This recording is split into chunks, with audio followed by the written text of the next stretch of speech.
মসজিদের মাইকে দেয়া হলো ঘোষণা, আর তা শুনেই ঘর থেকে বেরিয়ে এলেন আশেপাশের গ্রামের মানুষজন। মাদক ব্যবসার অভিযোগ এনে এক যুবক ও তার মাকে আটক করে পুলিশের হাতে তুলে দেয় স্থানীয়রা। তবে ঘটনাস্থলে পুলিশ পৌঁছানোর আগেই উত্তেজিত জনতা তাদের বাড়িতে আগুন দিয়ে পুড়িয়ে দেয়।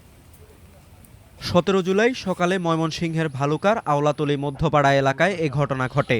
অনেক দিন ধরে মাদক ব্যবসার সঙ্গে জড়িত থাকার অভিযোগে স্থানীয়রা পারভেজ মিয়া ও তার মা পারভিন আক্তারকে আটক করে তাদের ঘরে আগুন ধরিয়ে দেয়। এতে একে একে পুড়ে যায় ৩টি আধাপাকা ও ৪টি টিন শেড ঘরসহ একটি মোটরসাইকেল। মাদক বিক্রি করতে দেয় এখানে তারা এলাকার এরকম পরিবেশ সৃষ্টি করেছে, স্কুলের ছাত্রদেরকে সহকারীরা এই মাদক বিক্রির সাথে জড়িত করে। মোহাম্মদ জামাল তার ফ্যামিলি সহ মাদকের ব্যবসা বিভিন্নভাবে তারা করতেছে। এই অত্র এলাকার যুব সমাজ একেবারে ধ্বংস হয়ে যাচ্ছে। যুবকরা ছাত্রসহ লেখাপড়া বাদ দিয়ে মাদকের দিকে আসক্ত হয়ে গেছেন।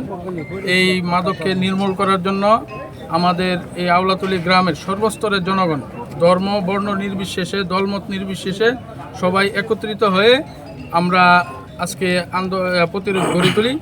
জনতা যারা আছে তারা আমরাও অসুস্থ হয়ে গেছি এবং আমাদের যে পোলাপান ছাত্র যারা আছে তারাও আপনার এটার লিপ্ত হয়ে গেছে, তারা এটা নষ্ট করছে। এই কারণে আমরা আজকে এই মাদক সহকারে তাদের বাড়ি থেকে পাইছি, অনেক লোক আছে আরো পলায় গেছে গা।